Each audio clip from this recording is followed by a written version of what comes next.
everyone, and welcome back to Tokyo Tuesdays, the segment in which I head to the Tokyo Disney theme parks to sample and review every last eatery. For our 19th episode, we're making a quick stop at Gondolier Snacks. Located in Tokyo Disney Sea, Gondolier Snacks is pretty easy and quick to find. Head in through the main entrance and turn to your left. You'll notice the path splits in two, one staying level on the left, and the other turning into a ramp on the right. Once again, keep to the left. You'll quickly see a number of tables pop up in front of you. That's good. It means you've reached your destination, Gondolier Snacks, on your left. If you hit the canals, you've gone too far.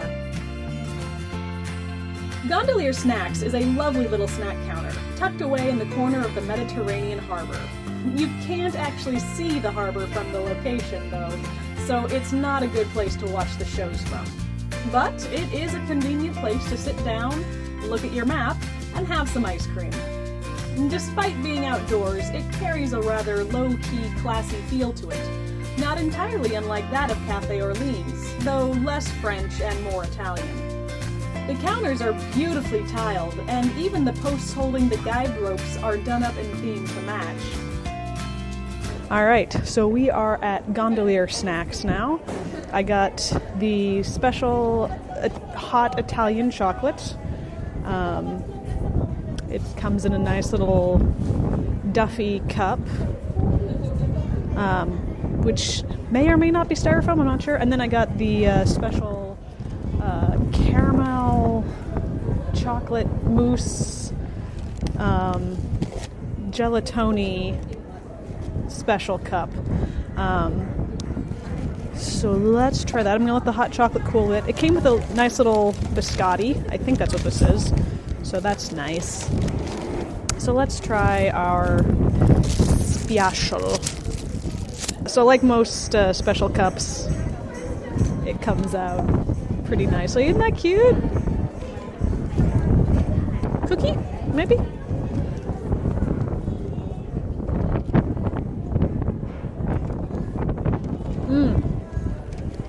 Very good. It does have nuts. It looks like walnuts, I think.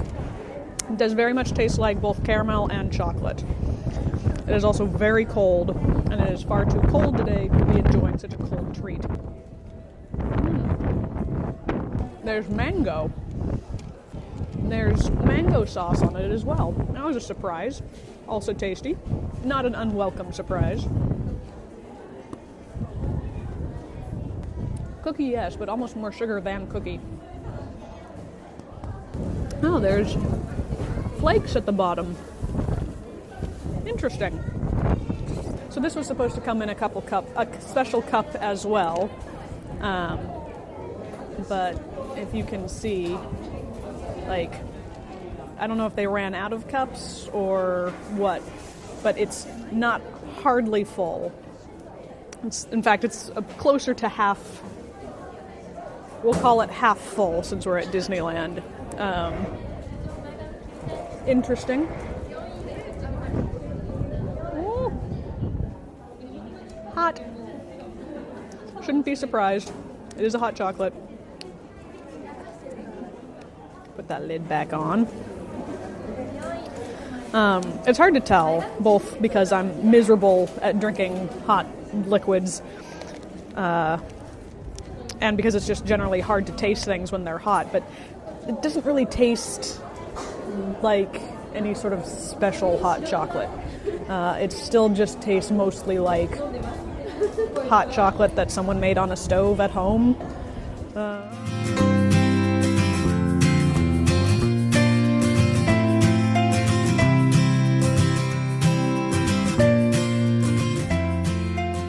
That ending was a bit abrupt, wasn't it?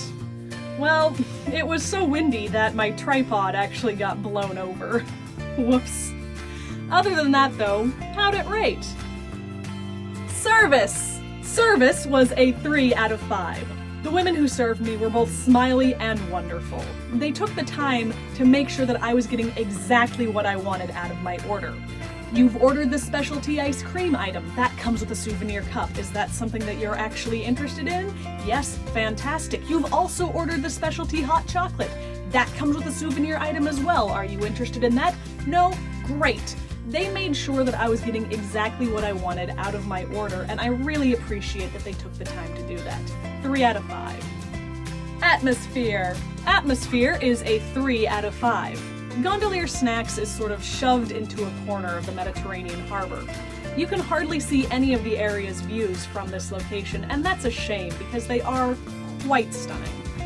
That said, they have done their best to sort of beautify the area. There are double-barrel vaulted ceilings over the counters.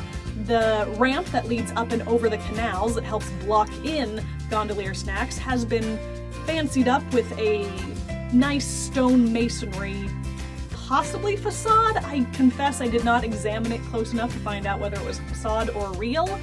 Either way, it looks nice, and that's what matters. 3 out of 5. Price point. Price point is a 2 out of 5.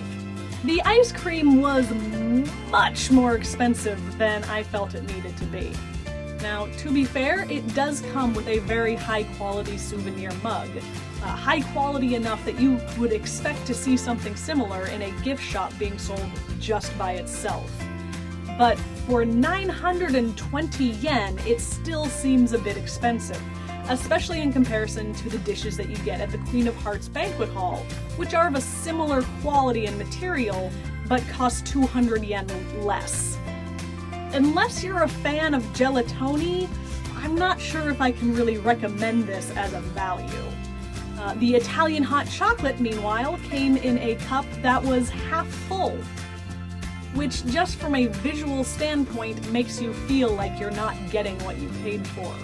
I understand that they have to leave room for overflow for when you dip your biscotti in, but half a cup's worth?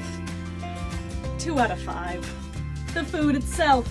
The food was fine? I really did enjoy the caramel gelato chocolate mousse, although I could have done without the cornflakes that filled the bottom of the cup. That seems like a Japanese standard, though, when it comes to parfait or other specialty ice cream items, so I usually let it slide. The Italian hot chocolate was, again, fine. Admittedly, I did enjoy it more once I figured out, off camera, that you were supposed to dip the biscotti into the hot chocolate. That was neat and tasty and fine. It didn't impress me, but I didn't dislike it, so 3 out of 5. Overall rating. Overall, this gives Gondolier Snacks an average rating of 2.75, which I'm gonna leave there. I don't know, I just really wasn't all that impressed by this location. Maybe I'll go back during the hot summer months and be super blown away by their cold food items, but as of now, 2.75 seems fine. The lineup. With a 2.75 out of 5, this ties Gondolier Snacks with the Light Bite Satellite as well as Mysterious Island Caldera's ice cream cart. I'm going to slot it in underneath both of these at 15th place. Honestly, between the two, I would head back to the Mysterious Island Caldera's ice cream cart because it is a lot cheaper and there's a lot less of a line. Meanwhile, over on the counter service list, it comes in at 11th place. Again, underneath the Light Bite Satellite, but beating out its cousin from Tokyo Disneyland, ice cream cones. So, that's it for this week. Come back next week if you want to find out where I'll be then. Hint, I'm headed where the seaweed is always greener. If you have any comments or suggestions, feel free to leave those down below. We'd love to hear from you. Give this video a big old thumbs up and subscribe to the channel if you like what we do. We'd surely appreciate that. If social media is more your flavor, you can find links to that in the description box below, and I will see you next week for another Tokyo Tuesday.